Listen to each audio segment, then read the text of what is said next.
Hello my dear students and welcome back to the channel.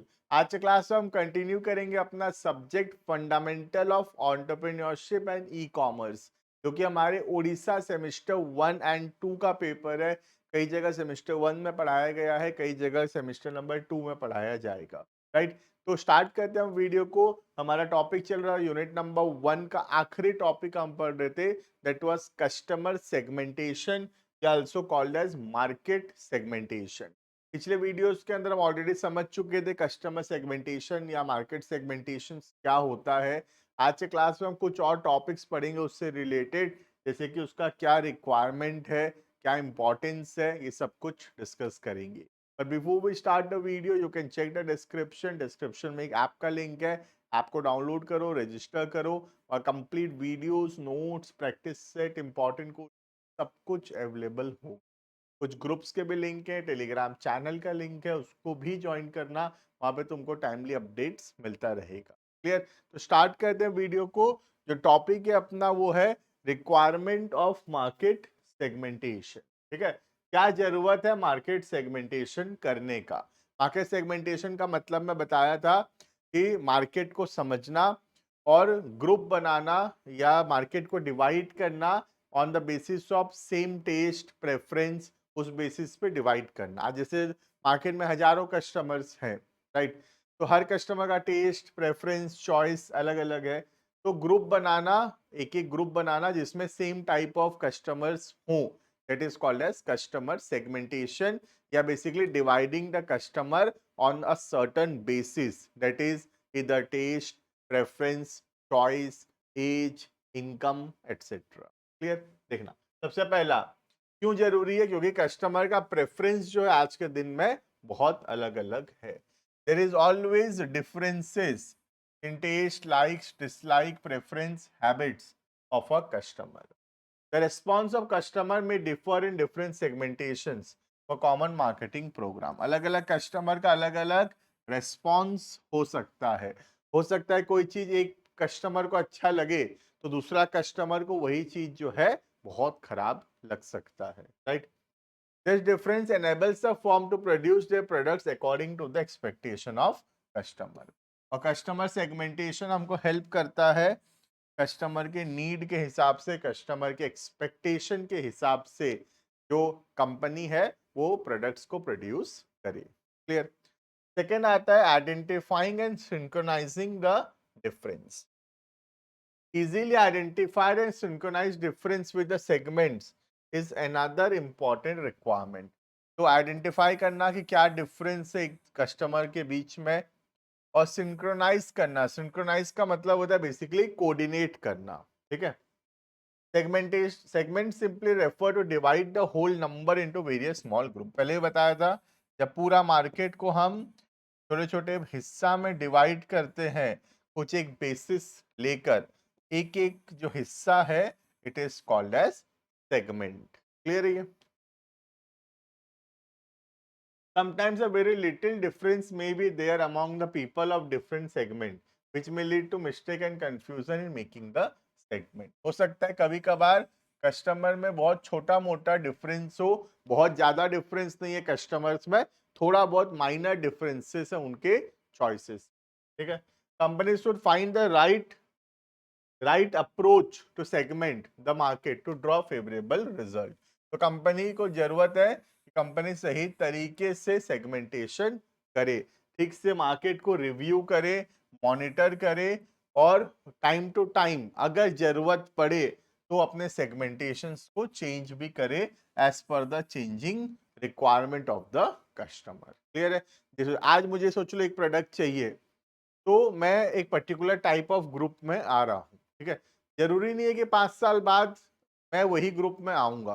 Right, हो सकता है मेरा इनकम चेंज हो गया हो, मेरा चॉइस चेंज हो गया है, मेरा लोकेशन चेंज हो गया है, तो मेरा उस हिसाब से कस्टमर, मेरा जो प्रोडक्ट्स का नीड है वो भी बदल गया होगा। राइट, तो कंटिन्यूअसली कस्टमर्स को मॉनिटर करते रहना जरूरी है, क्योंकि कस्टमर्स का नीड टेस्ट प्रेफरेंस चेंज होता है over a period of time. और इस वजह से जो बार बार हम जो भी सेगमेंट्स बनाए हैं उसको मॉनिटर करना जरूरी है, और टाइम टू टाइम उसमें चेंजेस भी लाना जरूरी होगा। क्लियर है? Next, Point number third, to approach the segment. There must be a viable marketing program to reach the customer of segment. It is difficult to set the alternative and programs that suit the target segments of the right place. तो बहुत जरूरी है सही marketing programmes बनाना जिससे customer के need को पूरा किया जा सके. There should be no leakage in the alternatives and programs of a specific segment. Sometimes firm may face problems in approaching the different market as each segment having particular feature. कई बार problem हो सकता है हमको क्योंकि हर segment का अलग feature है, हर customer का नीड अलग है और हो सकता है कंपनी को प्रॉब्लम हो सारे कस्टमर्स के नीड को पूरा कर सकने में, क्योंकि हर कस्टमर का जरूरत अलग है. तो हम हर एक कस्टमर के नीड को पूरा करेंगे, ये बहुत डिफिकल्ट है और मैं बोलूँ तो नेक्स्ट टू इम्पॉसिबल है कि हम सारे कस्टमर्स को सेटिस्फाई कर सकेंगे. क्लियर है? Next, existence of demand potential. The existence of a demand potential is another important requirement of segmentation. Segmentation करने का बेसिस ये है कि उस प्रोडक्ट का उतना डिमांड होना चाहिए कि हम उसको सेगमेंटेशन करें, है ना. अगर एक प्रोडक्ट का उतना डिमांड ही नहीं है तो उसको सेगमेंटेशन करके कोई फायदा नहीं हो. जैसे 1000 लोगों में कोई एक लोगों को ये प्रोडक्ट चाहिए होता है, 1000 में से कोई एक आदमी को ये प्रोडक्ट चाहिए होता है, तो ये एक प्रोडक्ट बनाएंगे तो फिर तो बेकार है, क्योंकि वो एक कस्टमर का नीड के हिसाब से अब हम प्रोडक्ट नहीं बना सकते, बिकॉज एक कस्टमर सफिशिएंट डिमांड ही जनरेट नहीं कर सकेगा हमारे products, right. Demand potential leads to increase in sales and it justifies the initial cost incurred by the firm in segmenting. तो डिमांड पोटेंशियल होना चाहिए. अगर कोई चीज का डिमांड पोटेंशियल ही नहीं है तो फिर वैसे चीजों को बनाना या बेचना बेवकूफी हो, राइट. जैसे 1000 कस्टमर्स में से कोई एक कस्टमर है जिसको ऐसा प्रोडक्ट चाहिए होता है. अब वो एक कस्टमर के चक्कर में हम वो प्रोडक्ट बनाना शुरू नहीं कर सकते, क्योंकि बहुत सारे लोगों को नहीं चाहिए, एक दो लोगों को चाहिए. उनके नीड को पूरा करने के लिए हम नया सेगमेंट शुरू नहीं करेंगे. क्लियर है? Next, stability in segmentation. To justify the lead time required beginning with the conceiving of idea of segmentation to earn profit, the segment should be stable enough. तो बहुत टाइम लगता है एक चीज को सोचने में, उसको फिर प्रोडक्ट्स बनाने में, उसको बेचने में. तो सेगमेंटेशन में स्टेबिलिटी बहुत जरूरी है. टाइम होना चाहिए हमारे हाथ में, लीड टाइम होना चाहिए. अगर हमारे पास हाथ में टाइम ही नहीं है तो फिर सेगमेंटेशन बहुत डिफिकल्ट होगा. जैसे अभी मैं सोचा उसको आइडिया है, अब उसको रॉ मटेरियल खरीदूंगा, प्रोड्यूस करूंगा, बनाऊंगा, बेचूंगा, समय लगेगा ना. तो समय होना चाहिए हमारे पास. अगर हमारा इंडस्ट्री ऐसा है जिसमें प्रोडक्ट चाहिए, आज ही चाहिए प्रोडक्ट या कल ही चाहिए प्रोडक्ट, तो फिर हम नहीं बना पाएंगे, क्योंकि हमारे बनाने में जितना समय लगेगा उतना देर में तो डिमांड ही चेंज हो गया होगा. क्लियर है ये? नेक्स्ट आता है, उसके बाद आता है नेक्स्ट पॉइंट, एडवांटेजेस और सिग्निफिकेंस ऑफ मार्केट सेगमेंटेशन. ठीक है, सबसे पहला, हम ज्यादा इसको डिटेल में नहीं पढ़ेंगे क्योंकि हम ऑलरेडी सेगमेंटेशन बहुत पढ़ चुके हैं. हम कीवर्ड्स को हाईलाइट करेंगे. ठीक है, पहला हो गया हायर कस्टमर सेटिस्फैक्शन. अगर कस्टमर बेटर सर्व होगा, सेगमेंटेशन की वजह से हम अपने कस्टमर को सही तरीके से सर्व कर सकेंगे. उसका जो नीड है, जो चॉइस है, उसके हिसाब से हम प्रोडक्ट डिजाइन करके सेल कर सकेंगे. इससे कस्टमर का सेटिस्फैक्शन बढ़ेगा. क्लियर है? Next, increase in profitability. Customer का सेटिस्फैक्शन बढ़ेगा तो ज्यादा सेल्स होगा, और ज्यादा सेल्स होगा तो ज्यादा प्रॉफिट होगा. क्लियर है? Market segment is very effective process for business firm. It helps the business corporation to target specific segment. Specific segment को हम target कर सकते हैं और उसमें जो भी opportunities है उस segment में हम उसका best utilization कर सकते हैं, अपने sales को बढ़ा सकते हैं और profit को increase कर सकते हैं. Clear है? Next, customer retention. अगर customer satisfied होगा तो customer हमेशा हमसे सामान खरीदेगा. तो ये बहुत जरूरी है कि अपने कस्टमर को रिटेन करें, मतलब बार बार कस्टमर हमसे ही सामान खरीदे, कहीं और ना जाए. तो एक सेटिस्फाइड कस्टमर जिसका एक अच्छा एक्सपीरियंस है हमारे साथ, वो प्रोडक्ट हमसे खरीदा है, उसको प्रोडक्ट पसंद आया है, तो कस्टमर लौट के हमारे पास वापस जरूर आए. ठीक है.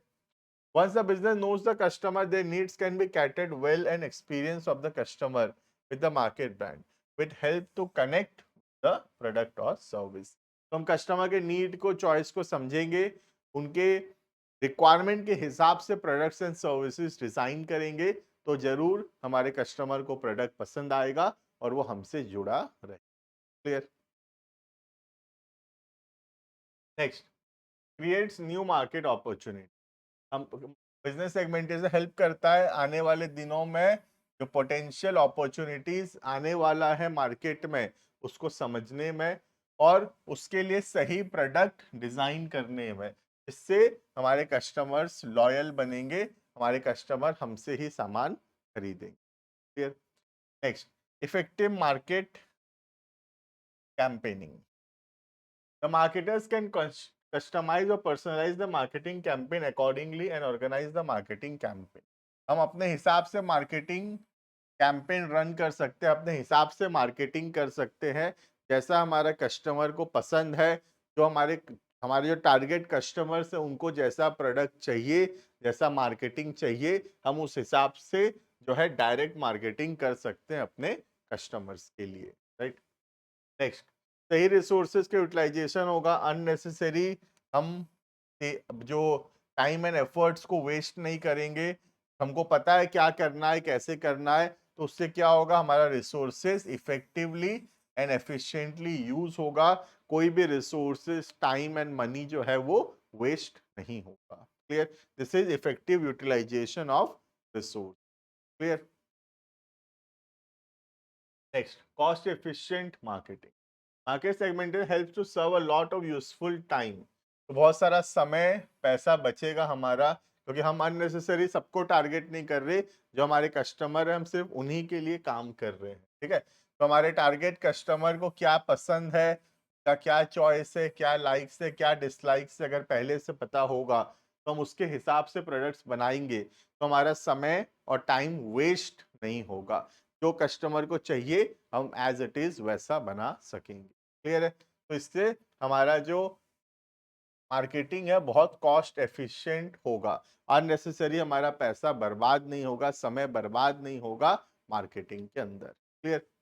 Next, identify the most profitable market. तो मार्केट सेगमेंटेशन हेल्प करता है हमको आइडेंटिफाई करने में कि जिस कौन से मार्केट का साइज और ग्रोथ और प्रॉफिटेबिलिटी पोटेंशियल है, जो मार्केट के अंदर बहुत बड़ा साइज है, बहुत ग्रोथ अपॉर्चुनिटीज है और बहुत हाई प्रॉफिट का चांसेस है, उसी मार्केट में जो है बिजनेसमैन उतरता है directly. Right? Now, the business firm can analyze the competitive forces, identify which market is better to supply.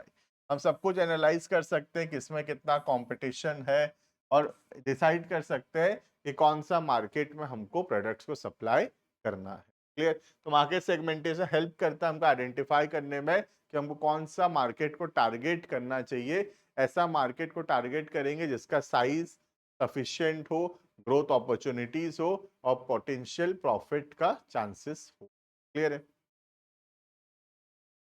Next, better analysis of competitor. हम अपने कॉम्पिटिटर्स को बेटर तरीके से समझ सकेंगे, उनका जो भी अपॉर्चुनिटीज है, उनका जो भी स्ट्रेंथ है, जो भी उनका वीकनेस है, उसको समझ सकेंगे। और जब हम अपने कॉम्पिटिटर्स को समझेंगे तभी जाके हम मार्केट में उनसे compete कर सकेंगे। तो बहुत जरूरी है अपने कॉम्पिटिटर्स को समझना, कॉम्पिटिटर्स का स्ट्रेंथ को समझना, कॉम्पिटिटर्स किस चीज में अच्छा है, कॉम्पिटिटर्स के वीकनेसेस को समझना कि कॉम्पिटिटर्स किस चीज में वीक है। जब अपने कंपटीशन को हम एनालाइज कर सकेंगे तभी हम मार्केट में अपने कॉम्पिटिटर से आगे निकल सकेंगे। क्लियर है? Next, adapt marketing strategy. ये तो सेम पॉइंट है जो ऊपर स्ट्रेटेजी का पॉइंट था। The business organization can prepare appropriate strategies. हम सही स्ट्रेटेजी बना सकते हैं मार्केटिंग के लिए, ये ऊपर भी अभी पढ़े थे हम लोग। ठीक है? हम अपना स्ट्रेटेजी डिजाइन कर सकते हैं अपने टारगेट कस्टमर के हिसाब से, उनका चॉइस, टेस्ट, प्रेफरेंस के हिसाब से। ठीक है? और ऐसा स्ट्रेटेजी का सक्सेसफुल होने का चांसेस ज़्यादा होगा और टाइम टू टाइम हम उसमें चेंजेस भी कर सकते हैं, जैसे कस्टमर का नीड चेंज हो रहा है उस हिसाब। क्लियर? तो बहुत इजी पॉइंट्स चल रहे हैं इसमें, है ना? Attracting right customer. Market segmentation help करेगा हमको क्लियर एंड डायरेक्ट मैसेज भेजने में, जिससे सही लोग हमारा प्रोडक्ट्स परचेज करेंगे। हम जैसे लोग चाहते हैं, जैसे कस्टमर्स चाहते हैं, हम वैसे कस्टमर को टारगेट कर सकेंगे। Clear. Last, increasing brand loyalty. Brand loyalty का मतलब होता है ब्रांड के तरफ लॉयल होना। एक सेटिस्फाइड कस्टमर जो होता है ब्रांड के तरफ लॉयल होता है, कुछ भी हो जाए वो हमारा ब्रांड छोड़ के नहीं जाता, समझता है हमको, ट्रस्ट करता है, और हम जो प्रोडक्ट बनाएंगे उसको खरीदने के लिए तैयार होता है। क्लियर। तो दिस इज ब्रांड लॉयल्टी। आज जैसे मैं अगर सोच लो एसी बनाने लगूं, तो क्या कोई एसी खरीदेगा? नहीं खरीदेगा। लेकिन मैं एग्जांपल दूं कि टाटा कंपनी एसी बना रहा है तो सब खरीदेंगे, क्योंकि टाटा का ऑलरेडी नाम है, उनके कस्टमर्स लॉयल हैं। तो जब कस्टमर्स लॉयल होते हैं तो हम कोई भी नया प्रोडक्ट जब लॉन्च करेंगे तो वो हमारे जो लॉयल कस्टमर्स है उस प्रोडक्ट को खरीदेंगे। लेकिन अगर ब्रांड लॉयल्टी नहीं है, मेरे ब्रांड के तरह कस्टमर्स लॉयल नहीं है, तो मैं जो भी नया प्रोडक्ट्स लॉन्च करूंगा वो प्रोडक्ट्स कोई भी नहीं। क्लियर है। This is all about customer या मार्केट सेगमेंटेशन। क्लियर है। This is all about our unit number 1। Unit number 1 यहाँ पे कंप्लीट होता है। बाकी मिलते हैं आने वाली क्लासेस के अंदर, हम लोग वहां पे यूनिट नंबर 2 जो है वो शुरू करेंगे। क्लियर। तो मिलते हैं नेक्स्ट क्लासेस में। Thank you and bye bye.